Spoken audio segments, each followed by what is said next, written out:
America, I'm Tom Hand, creator of Americana Corner, and welcome to Preserving America.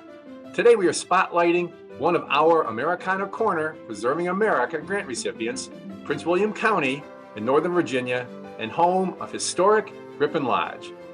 Joining us is Bill Backus and Jessica Alicea. I want to start with the Ripon Lodge first. Bill, can you tell us a little bit about the history of Ripon Lodge?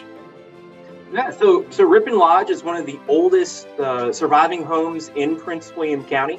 It's built around 1747, initially by the Blackburn family, and it's located right on the Potomac River. The county purchased it in about 2002, 2003 as one of the first county-owned public sites in Prince William County, and out of that purchase grew our office, the Office of Historic Preservation. So we are the government agency tasked with preserving and operating all county-owned historic sites, and those range from that colonial era home at Ripon Lodge to Civil War battlefields, Civil War hospitals, 18th century and 19th century courthouses, and 20th century schools. Outstanding, that's great. And how did Ripon Lodge get its name? So Ripon Lodge, there's a couple theories about it, but the most generally well-known and agreed upon one is it's named after a little town today, but back then in the 1700s, a fairly large town in England called Ripon. The family who built the structure arrives in Virginia originally from that part of England. Okay, now they say lodge. Was it at one time used to lodge travelers or something? So there's some great old histories and some debates about the name of lodge. There was some 20th century residents who thought it was a Masonic temple or a Masonic lodge. Okay. But it's a name to showcase that it's middle gentry home, that anyone on the Potomac River or going down Kings Highway, that dirt road next to it, would be welcome to spend the night in Ripon Lodge in case the taverns nearby were full. As I understand it, that was the highway back in the day. Can you talk to us a little bit about the history of the Kings Highway? Yeah, so Kings Highway is one of those roads that is connecting all of the British North American colonies. It goes from Boston, Massachusetts, all the way down to Charleston, South Carolina. The colonies themselves are the ones building this road network, and really it's evolving down onto the county level itself. So you'd have some colonies are investing a lot of money into the upkeep of this highway, and other colonies are just putting the bare minimum. So it's going to be a very rough ride. I think probably I-95 in Virginia on a Friday afternoon is a better experience than Kings Highway in the 1800s. Nothing's worse than I-95 around DC. No way. I can't believe that.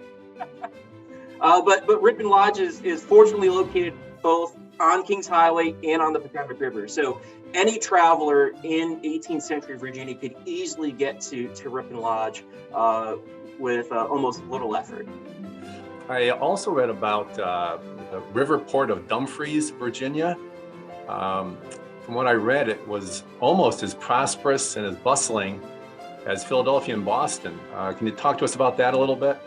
Yeah, so just down the road from Ripon Lodge is that community of Dumfries. So it's named after a town in Scotland because initially you have Scottish merchants coming to this part of Virginia to open up tobacco warehouses. The problem is there are a lot of farmers in the area that are growing tobacco. They're just cutting new fields pretty quickly. So a lot of the silt from new fields are going into Quantico Creek. Oh, yeah.